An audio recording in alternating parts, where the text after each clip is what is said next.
Well, hello, everybody. I am Mike Townsend, and I'm with Tim Ballenger today, American Cycling Network, and we're going to talk for about the next 25 minutes about Tim Ballenger. He is a beast on the bicycle. He is the national champion in the 20 kilometer, the 12-mile road race in the age group of 50 to 59. And Tim also has four state championships in the state of Florida in the 12-mile road race. And let me tell you something. This was my second 12-mile road race. I raced in the state qualifier. I got a bronze. And then I raced with Tim last week in Des Moines. And I got to tell you, man, it's light and dark difference. And Tim, tell us how you saw the difference in the race. Was there a big difference in your state championship and this and the nationals? And if so, what was the difference? Well, there were more riders in the nationals. I Okay. think it's eight. I think we had about 17 to 20 riders. I think the national was around 60. Okay. So the field size was different. Uh-huh. So it was tougher. With a bigger field, it's tougher to break away. You got too many top guys that can keep with you, and that just pulls everybody with you. Because in the opening of that race on Saturday, the 20K road race, I hit 1,000 watts, and my goal was try to blow it apart immediately. And when we got through the corner and I got about 100 yards down the road and flicked my elbow and Sean Martin pulled through, he had two guys on him that eventually won the 50 to 54 group, Okay. those two guys. And then there was a gap. So I jumped on their wheel and we were doing 31 and Sean just kind of stayed on the front Wow. and we didn't really punch it and get away. And so it kind of came back together and stayed together. And so then I hit the hill. My goal was to hit the hill first Hmm. uh, and go up it at a tempo that was comfortable and just see what happened, just so I could be ready for something. So I Okay. guess the difference would be in the state, it would be a little easier to get off the front. Okay. All right. And did you notice a difference in the tactics? Because to me, it seemed like the state in Tennessee qualifier was a little bit more. I won't say laid back. I mean, people were racing their bicycles, but it wasn't as much movement all over the place in the state than what I saw. It seemed like people wouldn't hold their line and they wouldn't. It was crazy. I felt like I was in a NASCAR race. What were your thoughts? Well, at the state, a friend of mine, Steve, asked Hmm. me who had limited experience, and he Hmm. knew I had experience Hmm. with office research when I was on that team and raced with them. He just came to me and said, Tim, what's it like racing? And I said, well, I can tell you right now, he was racing the 50 to 54 group. I said, nobody's going to pull, nobody's going to do any work. So be prepared to have a very punchy race where there's a lot of accelerations. Hmm. And then if something doesn't get away, it's going to re-thump back up again. Hmm. And after the race, he said, you're right. That's exactly what happened. He ended up Hmm. having to pull those guys around because none of them would do any work. Right. And they were probably, I would say, 15 minutes behind me. I'd have to look at the times, but I know that the guy that finished second to me was over 12 minutes behind me. And so my attacks in the beginning was able to separate me from all of my competitors. Yeah. And so when I found myself alone with the 60-year-olds, they were much stronger than the 50-year-olds. Yeah. And so I decided, since I didn't want to get caught by any chase group, I ended up pulling the 60-year-olds the entire race. Hmm. Uh, That actually, was in the both. 40K, right? Or That was in, yeah, the 40K was first. And so it was a 4.2 mile lap. And I tried to keep it above 26 when we were on the flats, hitting yeah. 30 toward the corners. Yeah. Uh, so I like taking the corners fast. Yeah. And so in the pictures, you'll just see me on that race at the front the whole time. Hmm. And that was just a strategy to keep us out there without, because whenever you would come off the front, it would just die down to like 20 miles an hour. It Right. just, nobody wanted to do any work. Okay.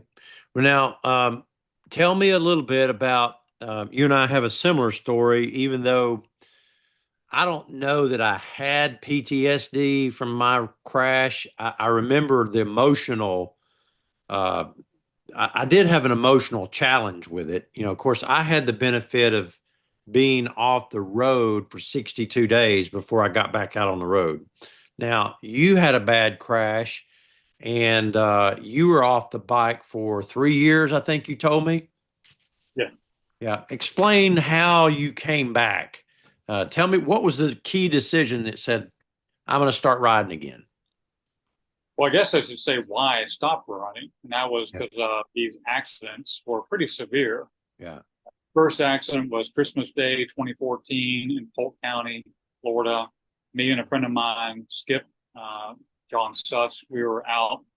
We were leaving Polk and we took a country road and we were doing about 22 miles an hour, just talking side by side. Hmm. And a guy had come home, opened the gate to his sheep farm, and his daughter's dog ran out the gate, ran right past him, and just linebackered my front wheel. And I Ooh. landed on my face, Ooh. and I was paralyzed for a little while. And I was telling him, Skip, I can't move, I'm paralyzed. Yeah. And I asked him to remove my helmet. And they laid me on my back, and a driver put a sweatshirt or something under my head, and I was able to move my hands and my feet.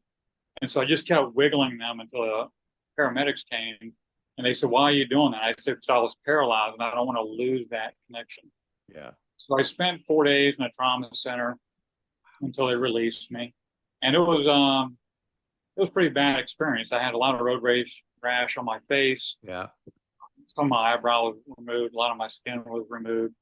And so I lost a little bit of feeling in my jaw and my mouth and Man. my thumb and my fingers.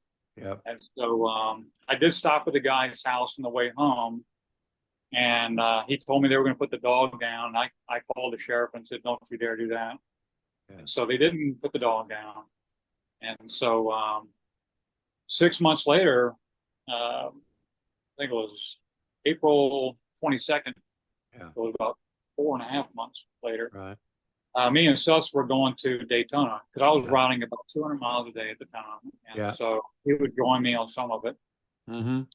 And so we were going through, what was that town? Well, it was on the way to Daytona halfway, Enterprise. We were in Mm-hmm. Enterprise. Yeah. And he saw a car coming in the turning lane. He freaked out, thought it was going to hit him. He took my front wheel out. I went over the handlebar, roughly around 20, 22 miles an hour again. Oh man. And my helmet was magnetically flashed. It was a specialized Yeah. S. Right.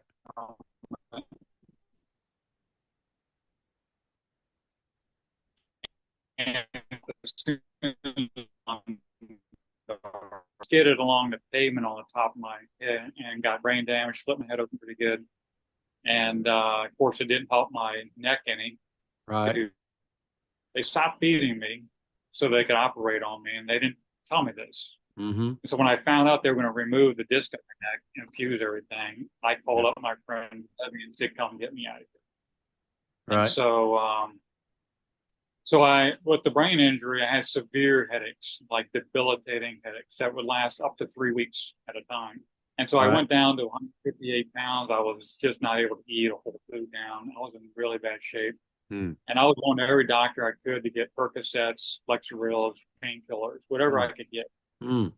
And so I still rode during that time Mm-hmm. and just rode indoors. And so to get to where I just quit, I bought a house in the Villages Yeah. in 2018 and sold my bike, sold all my equipment, just didn't want to do it anymore. Just figured I would and took up golf in the Villages. Oh wow. And one day I was going to go play golf, and a neighbor that I didn't know pulled a gun on me in the street and was arrested by the police. I didn't. Apparently, he had a bone to pick with me one day when I was washing my Mini Cooper, and Yeah. it infuriated him, and so he wanted to kill me in the street. And so that Oh was wow. his name was Carl Anazio. He was arrested. Wow. And so all this was definitely keeping me, it was definitely working my mind over to where I felt like whenever I left the house, I was behind enemy lines Yeah. just to go to the grocery store.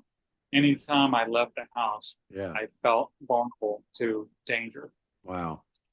And so one day I saw this guy named John. We call him Little John. He's a real skinny cyclist.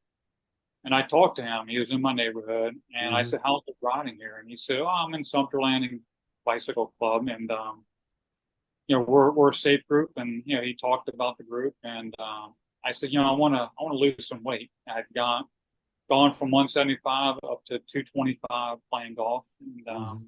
not really doing much else. Right. So I did. I trusted John. I trusted Sumter Landing Bicycle Club to not Hmm. cross up my wheel, to not take me down, and they really believe in safety and respect on the roadway and not blowing stop signs or stoplights or doing Right. disrespectful things to Yeah. motorists or whatever. And it's really a great club, and they have about 700 members in the club. So Oh, wow. you can pick any level of riding you want to do, Oh, and wow. have a group to be with. And that's a safety in numbers. Yeah, that's right. That's what got me back on the bike. That's good. Yeah, that's good. So, you won the gold medal. Do you remember what your average watts were on the 12-mile road race? I think it was 279. It wasn't 279. very high. Yeah, Not bad. Not bad. So you and I were standing on the starting line together. I know my legs, you predicted something that actually happened to my legs on that first climb. They blew up because I didn't warm up properly. And then not only did I not warm up properly, I was cold before we started. There's like a 17-minute delay. How did you feel on that? I mean, did that impact you at all, or were you just so warmed up that it didn't? I got started with my warm up. I think it was around 5:30, Okay. and so I think I warmed up until 6, and Yeah. I did a progression, 20-minute progression, and Yeah. I think I just went up to like 240 watts, and I Okay. did 240 for like 15 minutes, and then I did a couple of 400 watts, and maybe a couple of 600 or 700 watt, like 5-10 second openers, Uh-huh. and then got off the trainer and I did, I think, 2 laps, or I think I did one full lap and then I did it reversed, staying near the starting line. Right. And so I felt pretty warmed up. When I did the first warm up lap, I hit the hill at 450 watts, Hmm. and which was what I thought the race pace would be. So it was on the first lap. Yeah. And then on the second lap, I did 553 watts for the hill, and it took a minute and 7 seconds. So I felt like I was right on with my warm up. Okay. That's good. Now, you did the 40K and you were fourth or fifth. I did fifth. I didn't challenge the Okay. sprint. Right. Didn't challenge the sprint. If you had a mulligan and could do that race over again, what would you have done different? I would have come in last. Would you really? I Yeah. told that when I Sunday morning at 3:30, I was already packed up and ready to go home. Right. And so I talked to my aunt after the race Saturday and told her I won, and I told her I didn't want to do the Sunday race. I told her what happened with the cone and that I almost crashed Oh at man. 40 miles an hour, which would Yeah. have been way worse than 20 miles an Oh, hour. And absolutely. that pavement out there, I believe it was concrete, and it Oh was yeah. pretty rough. Yeah. Yeah. I think it would have tore me up. Yeah. It And would so have. I, I didn't really feel like I wanted to do the Sunday race. Yeah. And she said, "Look, you already got your gold medal. You already got the title. Now get home safe." Yeah. And I thought that was the best thing to do. And so I was getting ready to leave the hotel. I already checked out. And I said to myself, I can't leave with that cone affecting me the way it was. Right. I needed to get back on the bike, kind of get on the horse again type of Yep. thing. Oh yeah. And so I went ahead and put my kit on, put my number on, and I Hmm. went there and I talked to Ed, who had won the 60 to 64 group. We were both Ed that warming. we rode with during the Yeah, recon. He won the 60 to 64. yeah, he did on Saturday when I Okay. won mine. Okay, that's good. He was surprised to see me because he thought I was going home. And I said, Right. "Well, I'm not racing today." And he said, "What are you going to do?" I said, "I'm just going to ride." I said, "I just need to be in the group. and I need to get over this PTSD feeling. It'll Yeah. bug me all the way home. I need to at Right. least feel the the pack, you Yeah. know, Yeah. feel that it's okay to be in that Yeah. scenario. Right. So I said, to me, first and last is better than second and second. So I Right. already got the first, so today will be last. And he said that sounds like a good plan. And so I saw Sean Martin at the starting line, so I got up Mhm. next to him. Yep. Said, "Hey, Sean, I'm not racing today. I'm just going to be riding. And if you get in a break, I'll help you. Yeah. If there is a break working at the front, I'll be at the front the Right. whole race, and I'll keep an eye on things. If there's any way I can help you, I will." Because he wanted to medal. And so the whole race just stayed together. Nobody wanted to break away. I hit the hill first every time, just looking to see if the break would take. Hmm. And there was nobody looking for a break, and everybody was content to have it finish as a sprint. And Hmm. so on the final run into the line, I just decided I need to keep it smoother. Yeah. The Saturday race, we kind of bunched up a little bit. I think we went under 36 miles an hour coming down the hill, and Yeah. I thought we needed to keep it a little higher than that. Yeah. So after the first roller, I went hit to the front to third position, and I just rode to the right of that guy, just eating some wind and looking at Sean to make sure he didn't pull off. If he pulled off, I was going to take the lead and kind of Hmm. keep things wound up. And then I ended up shifting to the left side. Now they Hmm. had already removed the cones. There were no cones out for Sunday. Okay. Saturday, we had all those cones out there, but Right. Sunday they didn't have them. So I shifted over to the left side. I went around behind third place and got beside them on the left side. And that way I figured sprinters could go down the right side because we were in Yeah. the left side of the left lane. Right. And so we were keeping it. I kept saying 350 watts, so it was not unsustainable. It could have been higher. Yeah. I preferred it was around 400 or 500 to wind it up for Right. the tail gunners. And I knew that the tail gunners were going to come around probably 200 yards out. Hmm. Uh, and so I was kind of listening for that. And Yeah. so once I heard that, I kind of stood up and went a little bit further left. And I reminded myself, hey, don't sprint this. So I sat back down Yeah. and kept staying left. And I could see 580 on my Hmm. watts. I thought, Right. all right, this will keep me out of the way and let Hmm. everybody go by me.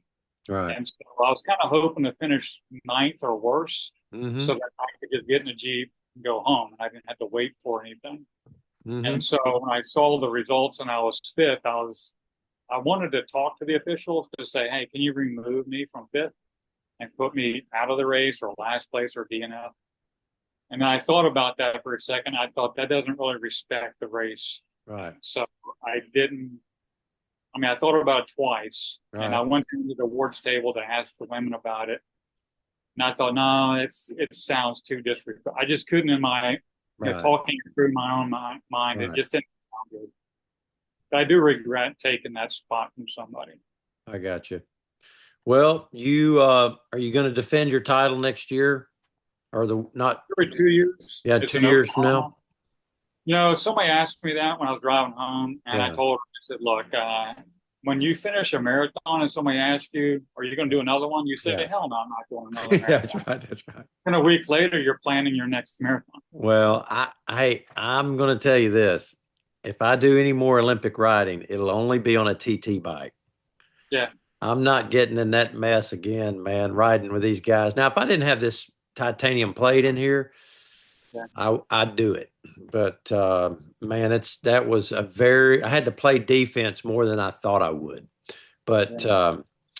yeah, so tell me about your kids. What did they think about your big win? Were they impressed with Dad? No, they're not impressed with it. They're like, ah, you old guys, how hard could it be? So, Well, I hope they watch this interview. It's hard because, yeah, it's a fair level playing field when your age. oh Uh, yeah, you can tell your kids that this old man. I ride with a guy. He's about 24 years old, and he's muscular. He's just this kid. He works out in the gym, and I can put a hurting on that kid. Of course, he doesn't train like we train, but still. What about give me a typical week of your training? How are what are you going to do over the next week? How many miles you going to ride? Uh, how Well, hard? I still have the state that I may do. Okay. December is typically when the Florida state is Okay. place. So I'll probably yesterday I did do my Tuesday workout. I did only one of them. Yeah. So typically on a week, Sunday is leg day for lifting. Yeah. So I'll lift in the morning on Sunday, Hmm. and then I'll do a zone two. Um, Usually that's typically 253 watts for 2 hours. Hmm. I just like 253 because my computer says that's 2,000 calories. Okay. So it's just worked out that way. But sometimes I'll do the first hour at like 280, but I'm in the aero position. Right. So I've got the bike set up with the pads. I'm in an aero talk. I got you. Just like that position because I spent so many tens of thousands of miles in the aero position. Like one Yeah. year I did 3,000 miles. Oh, wow. So, yeah, I do all my training except for my 30-30s. I do everything in the aero position. And Okay. so Sunday would be leg day plus the zone two, maybe the first hour at 280, upwards of 292 is the most I'll do because I get pretty spent at that Yeah. point. And to finish the 2 hour ride after that, it's kind of tough. Then Monday will be a lighter day, like 240 Yeah. for 2.5 hours. Yeah. And usually weights, upper body weights, Yeah. planks, and a lot of core work. Um, Then Tuesday is my hard day. So Tuesday I'll get up at 7. I'll eat, and I've Yeah. been doing this the same way for 2 years. Right. Same. I eat 20 different things, and that's all I eat. No seed oils, no Right. BHA, no chemicals, no nothing. And so I'll eat like 4 pieces of toast with fruit spread and low fat cream cheese on it. Then I'll go Yeah. back to bed for 3 or 4 hours to let that digest. I do my first workout at 12 o'clock. It's the 4x4s by 1 minute rest. And Yeah. so I'll do that. I'll do 41 minutes of warming up, and then the rest of it gets me to the 1 hour. And that usually gets me around 900 calories. And then take a shower, clean my kit. I have several kits I use. Right. Eat, go back to bed for at least another hour and a half of sleep. Try to Wow. get more hormones going through, Yeah. uh, hormone releases, and then digest. And then around 5, 6 o'clock, I do my second workout, which would be 30-30s on Tuesday, which is an hour at 500 level. I don't want to tell you my watts. Yeah. That's okay. I do an hour of 30-30s continuously. And when I get done with that, I am totally cooked. Oh, Uh, yeah. and so I'll go to sleep, shower, eat, sleep. Yeah. Wednesday, I'll get up. I'll do another zone two. That one there is usually a light zone two, like 240. And then Thursday is my second hard workout for the week. Yeah. That's sub threshold. So that's going to be, this is all Norwegian. Yeah. Um, so again, I eat, I go back to bed. My first workout's around noon. I do sub threshold, and then I eat. I shower, eat, sleep, Hmm. and get up and do my second workout, sub threshold, usually shorter sub threshold. Right. Friday is day off, but it's weights, Yeah. upper body. I only do legs one time Right. because I'm just totally crushed after doing my Right. leg. Right. Varying split squats. Yeah. Uh, what I do, I use a 60-pound vest. Saturday I do a group ride, which I don't eat for that because it's such an easy ride. Yeah. We usually do like 60 miles. I still try to get a 2,000 calorie burn on it. Right. And it's just, I call it a mental vacation. I And then got you. Sunday repeat. And Okay. it's all year, same way, every day, same food, same Wow. sleep. That's pretty good. Well, you're retired too, aren't you? Yeah. Yeah. Yeah. Us guys that have day jobs, we dream of being able to do that. Well, I took a So, buyout actually in 2009. So I haven't worked in 16 years. oh wow. Yeah, that's good. So tell me, what is one key to your success, do you think, Tim? I think that it's hard to develop power at our age. Yeah. And one thing that I've been able to do since I was a kid is Hmm. to suffer. And when I ride a bike, when I train here, I do sometimes pass out Mhm. on the bike, and sometimes I fall over and I wake up 15 minutes to an hour later, and I got some bruises and stuff. Yeah. But I'm willing to go that deep and suffer. And I call them heart attack workouts. And Yeah. if you don't punish the body and really wreck it, I don't think there's any way you can overtrain as long as you recover. Yeah. It's not overtraining; it's the under recovering, Yeah. and that's why I have to basically recover every hour I can Yeah. in a 24-hour period. As I much got sleep, you. no walking, no standing, no nothing. I You got got you. to be recovering 24 hours a day. Wow, that's pretty interesting. You got to Yeah. eat the food, calming everything for hormonal releases. Wow. It's a science to it. Yeah, that's pretty interesting. Last question. When are you coming to East Tennessee to ride with us? I'd like to see some leaves change. Okay. Well, So probably be next year. You got to come down here and do some riding in this I last I before like ride. the flat roads down there for sure. Yeah. We got some hills here. Yeah, you do. I mean, there's some Leesburg. I remember some nice, gentle, hills. They weren't steep, but they were long and like I'll 4 take and you to 5%. I'll take you to Sugarloaf Mountain and see if you can make it up it. Some All people have to right. walk. We can do it. That'll be Check fun. out Phil Gammon. Yeah. He tried to do Sugarloaf. I think he probably took the KOM on it, but Yeah. he's on the Cookie Monster, I believe. Okay. Um, yeah, he was an ex-pro cyclist, and so Phil Gammon, I think is how you pronounce his last name. Well, good deal. He came out and did Sugarloaf, so we do have some hills down here. Yeah. Okay. Well, good deal. Well, hey, I appreciate your time this evening. I want to have you on again. So there's a lot more that I could have talked about, but yeah, we'll definitely get a hold of you before the state championship and check in with you. But thank you so much, Tim, for your time, guys. Remember, if you like it, share it, subscribe to it. We appreciate Tim, and he is he's a good human being. So check out our videos. Thanks.